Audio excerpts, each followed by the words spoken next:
Look, before you judge me, and I know you might, I need you to hear how this all went down. I need you to understand that I never wanted any of this to happen. I'm sitting here, in this tiny apartment I can barely afford, without the man I thought I was going to marry, all because I tried to solve a problem, all because I dared to want a little bit of independence. My name is Jenna. I'm 28, and this is the story of how making an extra $75 an hour completely destroyed my life. It all started with the avocado toast. I know, I know, it sounds like some kind of millennial punchline, but I swear, it was the avocado toast.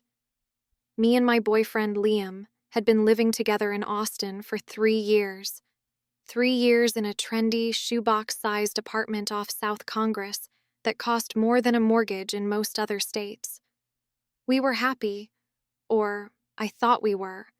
We had a routine. He'd go to his tech job, some kind of coding thing that I never fully understood but knew paid the bills, and I'd go to my part-time job at a high-end vintage boutique. The boutique was cool, don't get me wrong. I was surrounded by beautiful clothes I could never afford and served customers who'd drop $1,000 without blinking. I made just enough to cover my car payment and my share of the groceries. Just enough. We were always just enough. Never comfortable, never secure. Just one unexpected vet bill or car repair away from a total financial meltdown. That specific Tuesday started like any other. I was scrolling through my phone while Liam was getting ready for work. He came out of the bedroom, looking all handsome in his button-down shirt, and he kissed my forehead. "Hey," he said, "I'm grabbing breakfast with the guys from work at that new brunch spot, the Gilded Spoon. Want me to bring you something back?" My stomach tightened. The Gilded Spoon. I knew that place. It was one of those spots where a single slice of avocado toast costs $18. $18 for bread, avocado, and a sprinkle of chili flakes. I looked at our credit card app on my phone, at the balance slowly creeping up again after we'd just paid it down. "No, it's okay," I said, trying to keep my voice light. "I'll just have some cereal here. Have fun." He didn't notice the edge in my voice. Or if he did, he didn't say anything. He just smiled, said, "Okay, love you," and walked out the door. And I just sat there, staring at the wall, feeling this wave of helplessness wash over me. It wasn't about the $18, not really. It was about what it represented. It was the ease with which he could spend it without a second thought, while I was constantly calculating, constantly worrying, constantly feeling like I was falling behind. He was the provider, the one with the real career, and I was just there, the supportive girlfriend with the cute little hobby job. And I hated that feeling. I hated feeling dependent. I hated feeling like I couldn't even treat myself to a fancy coffee without feeling a pang of guilt. Have you ever felt that? Like you're a passenger in your own life, and someone else has their hands on the steering wheel? I knew I needed to do something. I couldn't get more hours at the boutique, and getting a second retail or restaurant job would just leave me exhausted and with no time for Liam, for our life. I needed something flexible, something that paid well. That's when I saw it. I was scrolling through Facebook, past the pictures of my high school friends getting married and buying houses, and an ad popped up. It was for a site called Platonic Pals. The ad was so clean, so professional. It talked about the loneliness epidemic and the power of human connection. It said they connected people with companions for completely platonic sessions, talking, playing board games, watching a movie. No strings attached, just companionship. At first, I scoffed. I thought, who would pay for that? But then I clicked on it, half out of curiosity, half out of desperation. The website was even more professional. It had testimonials from clients and companions. One was an elderly woman whose husband had passed away and just wanted someone to drink tea with. Another was a grad student, stressed from exams, who just needed someone to sit with them in silence at a library. It was all framed as a form of wellness, like yoga or therapy. And then I saw the rates. Companions were earning between $50 and $100 an hour. An hour. I was making $16 an hour folding sweaters that cost more than my weekly salary. The math wasn't just math. It was a lifeline. I could work 5 or 6 hours a week and double my income. We could finally build a savings account. We could go on a real vacation, not just a weekend trip to San Antonio. I could breathe. My heart was pounding. This could be it. This was the solution I had been looking for. It was unconventional, sure, but it wasn't seedy. It was legitimate.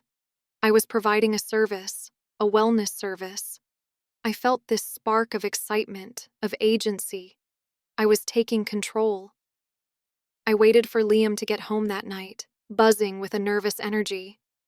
I made his favorite dinner, Cajun chicken pasta, and opened a bottle of wine. I wanted to present it to him in the best possible light, as a team, as a solution for us. After we ate, I took a deep breath. "Hey, so I found something really interesting today," I started. I explained the whole concept, emphasizing the word platonic about a dozen times. I showed him the website, the professional design, the testimonials. I laid out the financial benefits, how this could change everything for us. I watched his face as he scrolled through the site on my laptop.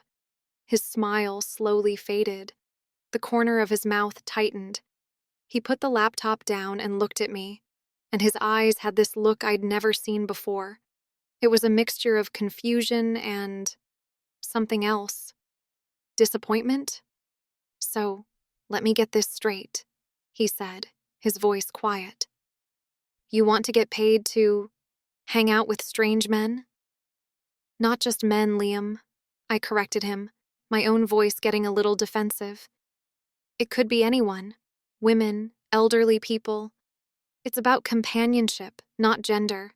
And it's not just hanging out. It's a professional service. Did you not see the part about background checks and safety protocols?" "I saw it, Jenna," he said, running a hand through his hair. I don't like it. The idea of my girlfriend being alone in a room with some lonely guy who's paying for your time. It just feels weird. It's an intimacy you should be sharing with me, not selling to strangers."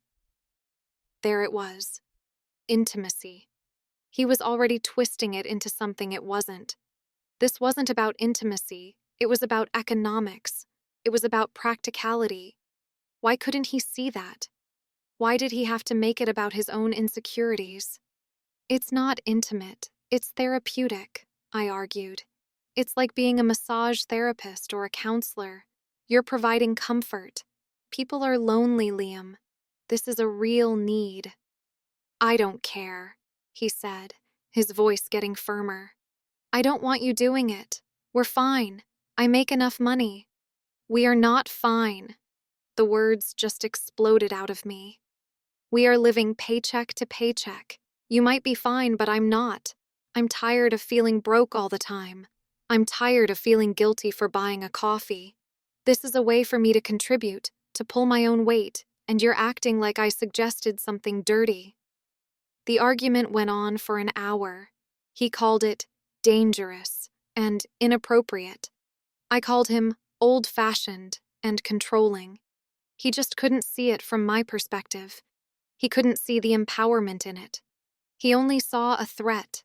He saw his girlfriend, his Jenna, offering comfort to someone else. He didn't say I couldn't do it, not in so many words. But his disapproval hung in the air, thick and suffocating.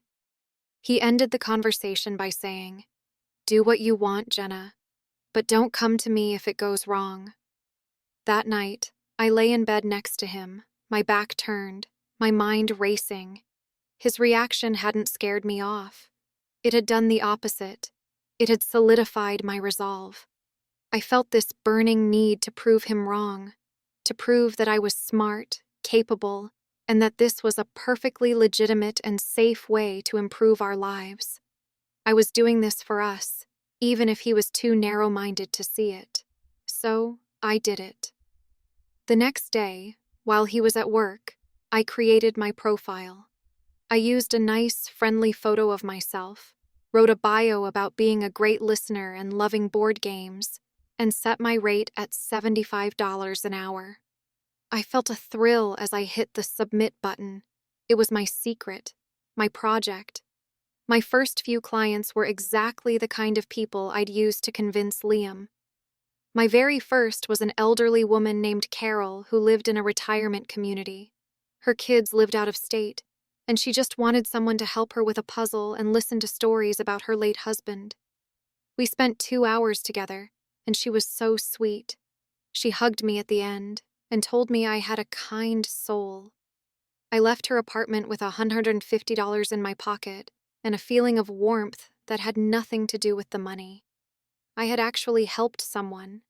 My next client was a shy international student from UT Austin who was overwhelmed by the city and just wanted to practice his English with a native speaker. We met at a coffee shop and just talked for an hour. It was easy. It was safe. It was exactly like I said it would be. I didn't tell Liam about those first sessions. I wanted to wait until I had a decent amount of money saved up to show him, to prove it was working. But the secrecy started to create a little crack between us. He'd ask what I did all day, and I'd give a vague answer like, "Oh, just ran some errands, tidied up." Every vague answer felt like a tiny lie, and I hated it. But what was I supposed to do? He'd made it clear he didn't approve. His lack of faith in me forced me to be secretive. Does that make sense? When someone you love doesn't trust your judgment, you almost have to hide things to keep the peace. The money started adding up in a separate bank account I'd opened. Seeing the balance grow from 0 to a few hundred, then $1,000, was one of the most satisfying feelings I'd ever had. I felt powerful. I remember one night, Liam was talking about how he wanted to buy a new PlayStation 5, but maybe we should wait. And I, feeling smug, said, "You should get it. I can chip in for it." The way he looked at me, surprised. "Really? With what money?" "I've been saving up from my job," I said, which wasn't a lie, just not the whole truth. He didn't question it further. He was just happy about the PlayStation. But I felt a little twist of resentment. He was happy to spend the money, but he didn't want to know how it was earned. Then, I got a request from a man. His name was David. His profile picture showed a man in his late 40s, with kind eyes and a salt and pepper beard. He looked distinguished, like a college professor. His message was polite and well-written. He said he was recently divorced, new to Austin, and his work was very demanding. He wrote, "I'm not looking for anything complicated. I just miss the simple comfort of having another person in the room." I hesitated for a moment. This was the scenario Liam had been so worried about, a lonely, older man. But his message seemed so harmless, and his profile had 5-star reviews from other companions. I told myself that I couldn't be selective if I wanted this to be a real business. Cuddling is cuddling. So I accepted. We arranged to meet at his apartment. It was in one of those new, gleaming high-rises downtown with a concierge and a rooftop pool. I was nervous as I knocked on his door, but the man who answered was exactly the man from the picture. He was dressed in casual slacks and a polo shirt. His apartment was immaculate, with floor-to-ceiling windows overlooking the city. It smelled like fresh laundry and coffee. "Jenna, I'm David. Thank you so much for coming," he said, his voice calm and gentle. He didn't try to shake my hand or hug me. He just gestured to the couch. "Please, make yourself comfortable. Can I get you some water or tea?" He immediately put me at ease. The whole session was surprisingly nice. We sat on opposite ends of his enormous couch. He put on a nature documentary, and we just talked. He asked me about my life, my dreams, what it was like growing up in Texas. He wasn't just talking about himself, he was interested in me. He listened in a way that Liam hadn't in years. Liam heard me, but David listened. When our time was up, he transferred the money to my account through the app, adding a $50 tip. "You were wonderful," he said at the door. "You have a very calming presence. I'd love to book another session soon, if you're open to it." I walked out of that high-rise feeling like I was floating. It wasn't just the money. It was the validation. It was being told I was wonderful. It was being seen as a person, not just a girlfriend or a retail worker. When was the last time Liam had said something like that to me? I couldn't remember. David became my regular. Once a week, sometimes twice. He was my easiest and most lucrative client, and our sessions started to evolve. We'd talk more and more. He told me about his divorce, how his ex-wife had made him feel small and inadequate, how she never appreciated his efforts. He'd say things like, "She never saw the real me. She only saw what I could provide for her." And it felt so familiar. It was like he was describing a more extreme version of my own feelings with Liam. I found myself opening up to him too. I told him about my financial frustrations, about how I felt stuck. I even told him about Liam's reaction to my new job. "He sounds like he's insecure," David said one afternoon, looking at me with so much empathy in his eyes. "He should be proud of you. You're resourceful and smart. He's a lucky guy, and it sounds like he doesn't even know it." Hearing those words from another man, it was like a dam broke inside me. I felt this incredible wave of gratitude. Here was someone who got it, someone who saw my value. I started looking forward to my sessions with David more than anything else in my week. They were my escape. The contrast between David and Liam became painfully stark. I'd come home from a session with David, feeling seen and appreciated, to find Liam on the couch, controller in hand, barely grunting a "hey" as I walked in. I'd try to tell him about my day, and he'd just nod along, his eyes glued to the screen. But David would text me later that evening. "Hey, I was just thinking about that book you recommended. I just ordered it." Or, "Hope you had a good evening. You really helped me clear my head today." These were just little things, but they felt enormous. It was attention. It was consideration. It was everything I was craving and not getting at home.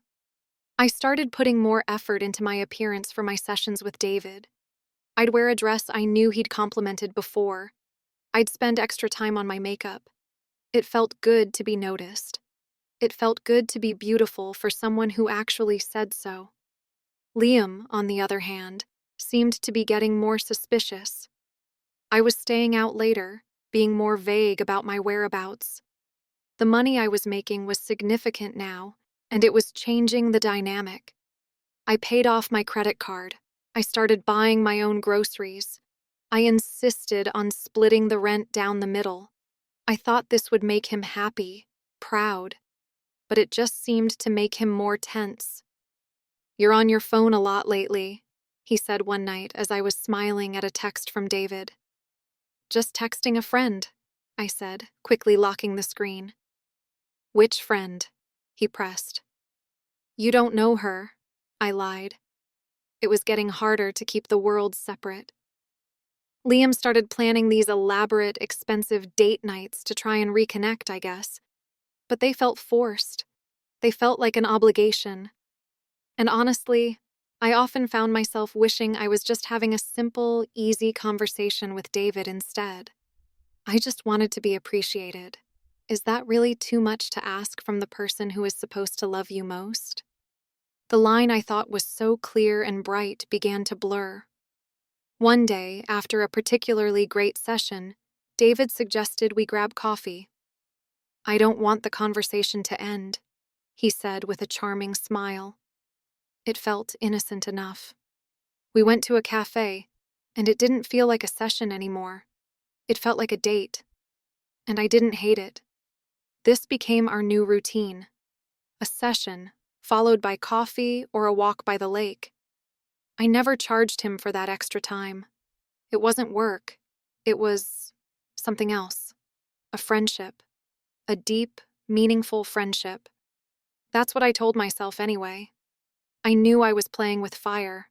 I knew I was hiding a huge part of my life from Liam, but I justified it every step of the way. Liam had pushed me to this. His lack of trust, his insecurity, his inability to support me. He had created this void, and David was just filling it. I wasn't cheating. I had never even held David's hand. I was just having my emotional needs met by someone who was willing to meet them. Then came the night that everything blew up. It was a Thursday. I had just gotten home from a long session with David. We'd had coffee afterwards, and I was home later than usual. I was tired, but in a good mood. I went to take a shower to wash the day off. I left my phone on the nightstand, charging. It was a stupid mistake. A rookie mistake. In all my time hiding things, I had never made a mistake like that. When I came out of the bathroom, wrapped in a towel, the scene that greeted me felt like it was from a movie. Liam was sitting on the edge of the bed. He wasn't looking at me. He was looking at my phone, which was in his hands. My heart didn't just drop, it evaporated. He looked up at me, and his face was a pale, tight mask of fury. He didn't yell. That would have been easier. He was eerily calm. "So," he said, his voice dangerously low, "David is the friend I don't know." I couldn't speak. My throat was completely closed. He started reading. He read my texts with David out loud, his voice dripping with a mocking sarcasm that was more painful than any shout. He read the texts where David complimented my dress. He read the texts where we made plans to get coffee. They were all things that, in a vacuum, could be innocent. But read by him, in that tone, they sounded like a secret love affair. And then he got to the texts where I had complained about him, where I had told David I was feeling unappreciated, where I told David that he, David, was a better listener than my own boyfriend. Liam just doesn't get it. He doesn't see me. Talking to you is the only time I feel like myself. He read my own words back to me, and then he looked at me, his eyes filled with a deep, profound hurt that I had never seen before. "You feel like yourself with him?" "Liam, it's not what you think," I stammered, rushing to explain. "He's just a friend, a client. You pushed me away. You were never here for me. You never supported me." The justifications just tumbled out, weak and pathetic. "Supported you?" He finally exploded, standing up. The calm was gone. "I supported you by paying the rent so you could work your little boutique job. I supported you by loving you. And you took that, and you went and cried on some other man's shoulder and told him our problems? For money?" "It wasn't for money," I cried. "The friendship wasn't for money. The conversations were real." "Oh, I bet they were," he sneered. "This is an emotional affair, Jenna. That's what this is. You've been lying to me for months, sneaking around, making me feel like I was crazy for being worried. Was I crazy? Or was I just right?" He was right.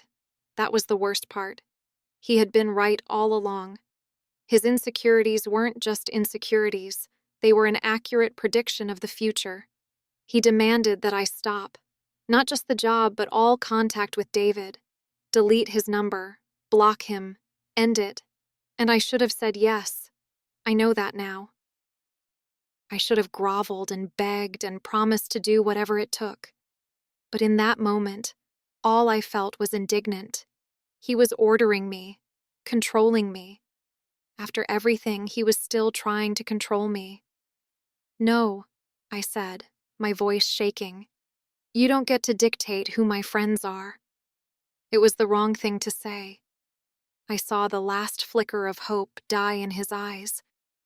"Fine," he said, his voice flat and dead.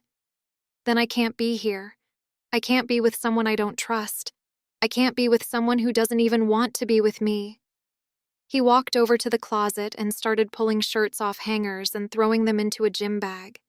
I just stood there, frozen, watching my life fall apart. It was like an out-of-body experience.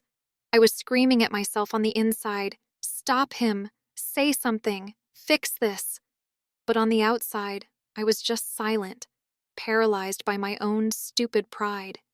He packed a bag, walked to the door, and looked at me one last time. "I loved you, Jenna. I really did." And then he was gone. The second the door clicked shut, the paralysis broke. I crumpled to the floor, sobbing. I had ruined everything. Everything. My first instinct, my only instinct, was to call the one person I thought would understand. I called David. He picked up on the second ring. I told him everything, the words pouring out between sobs. He was so calm, so reassuring. "Oh, Jenna, I am so sorry," he said. "He doesn't deserve you. He clearly never appreciated what he had. You did nothing wrong. You just needed a friend." His words were a balm on my raw, open wound. He told me to come over. He said I shouldn't be alone. And I went. Like a moth to a flame, I went right over to his gleaming, high-rise apartment. He opened the door, and he just wrapped me in his arms. And I just cried. He held me while I fell apart, stroking my hair and murmuring comforting things. He poured me a glass of wine. We talked for hours. He made me feel sane. He made me feel like Liam was the crazy one, not me. And one thing led to another. I don't even know how. One moment he was holding my hand, telling me I was beautiful and strong, and the next moment, we were kissing. And it felt right. In that broken, messed up moment, it felt like the only right thing in the world. It was easy. It was comforting. It was everything I thought I wanted. I stayed the night. I woke up the next morning in his bed, the sun streaming through the giant windows. And for a second, I felt okay. But then the reality of what I had done crashed down on me. I had cheated on Liam. Even though he'd left, I had still cheated. David was different that morning. He was a little distant, a little cool. When I tried to talk about what we were going to do, about us, he just kind of shrugged. "Let's just take it one day at a time, Jenna," he said. "This is a lot. You've just broken up with your boyfriend. It's complicated." Complicated. Yesterday, he was my savior. Today, I was complicated. I went home to my apartment, hoping, praying that Liam had come back, that he had cooled off and we could talk. His car was gone. But there was a note on the counter. It just said, "I'll get the rest of my stuff this weekend. Leave the key." And that was it. Over. I tried calling him, texting him. He didn't answer. I called David, needing his comfort again, but he didn't pick up. He texted me back an hour later. "Hey, sorry, swamped with work. I think it's best if we give each other some space for a while. This whole situation is messier than I thought." And that was the last I ever really heard from him. He was a ghost.